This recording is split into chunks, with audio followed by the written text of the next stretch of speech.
Dr. Zakir, some scholars say that smoking is haram. I'd like to know what's your opinion. And does smoking invalidate the fast? As far as smoking is concerned, several years before, when science hadn't advanced that far, most of the scholars used to say that smoking is makruh. Based on the hadith of Muhammad sallallahu alaihi wasallam, which is mentioned in Sahih Bukhari, volume number 1, in the book of Adhan, hadith number 855, where the Prophet said that anyone who eats garlic or onion, they should stay away from us and stay away from the mosque. Prophet said that, don't come to the mosque after having garlic or onion because there's bad breath. When you are smoking, the breath is worse than onion or garlic. So based on this hadith, therefore garlic and onion doesn't become haram, it was makruh. So based on this hadith, scholars give the fatwa that smoking is makruh. But now, after science has advanced, we have come to know that smoking is nothing but it's a slow poisoning.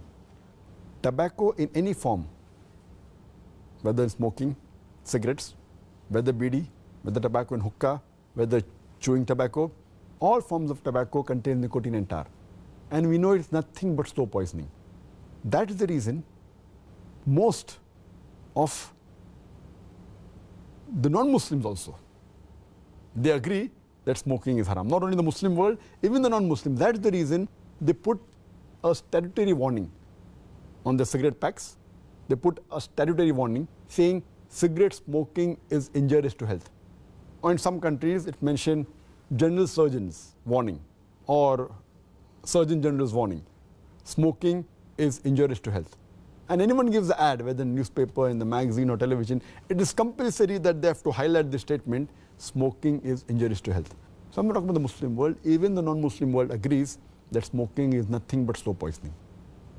And today, according to statistics, the World Health Organization says that every year more than 4 million people die only because of smoking.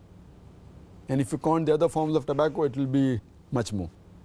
And today medical science tells us, and even I had learned when I was doing my medicine in the medical college, that more than 90% of the lung cancer deaths are only due to smoking, whether cigarette or bidi or whatever it is. 25% of the cardiovascular deaths are only because of smoking. 70 to 75% of bronchitis and related deaths are only because of smoking. Smoking is nothing but slow poisoning. It blackens your lips, blackens your gums, your fingertips, it damages your lips, it damages your esophagus, it damages your stomach, and it can cause constipation, it can cause loss of appetite, it can cause loss of libido, your sexual power gets suppressed, it can cause immunity to the drugs you take, and it reduces the defense of your body. And you can only give a talk on why smoking is haram, and I've given a talk on dietary laws in Islam, and I've covered this topic in detail. Time doesn't permit me here. But based on all these various research, there are today more than 400 fatwas. The majority of the scholars, they agree that smoking is haram, and all form of tobacco is haram. There may be certain scholars of certain countries, including this country where I come from, India, they say it is makruh yet. But most of the scholars, otherwise, throughout the world, majority of them, they agree that smoking is haram. Allah says in the Quran, in Surah Araf, chapter number 7, verse number 157, that you follow the prophet, the unlettered prophet who's mentioned in your law and scriptures. And further it says that this prophet asks you to do things which are good for you, tayyib for you. So take what he gives it to you, what is lawful and good. And he prohibits things which are khabith, things which are unlawful, things which are bad for you.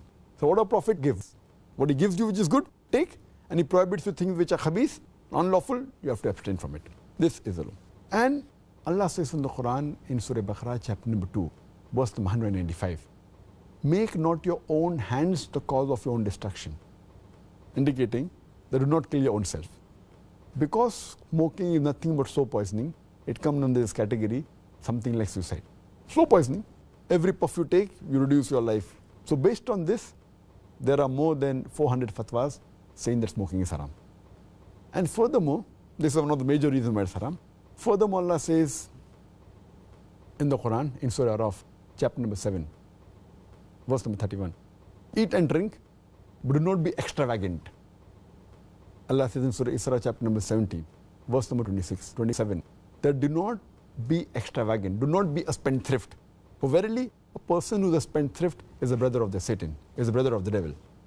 And we know that when we smoke, it's nothing but extravagance. It's nothing but taking a pound note or a few pounds, or taking a dollar note, the green dollar bill, or a pound, and lighting up with fire. When we smoke, when we light the cigarette, it's nothing but burning money, whether it be rupees, whether it be dollars, whether it be pounds, whether it be riyals. It's nothing but extravagance, which is haram in Islam. And you can give a list of reasons why it's haram. But just to cut it short, one more reason, that you cannot harm your own neighbor. You cannot harm your own brother. And in smoking, when you exhale out the smoke, it causes more damage to your neighbor. Passive smoking is more dangerous than active smoking. When the person who smokes, when he exhales out, if the person who's a neighbor inhales the smoke, it causes more damage to him than the person who smokes. That's the reason many countries like Singapore, etc., they've banned smoking in public places. In your personal house, you can do it. In public places, in government places, smoking has been banned. So based on this, it's haram. So smoking is haram.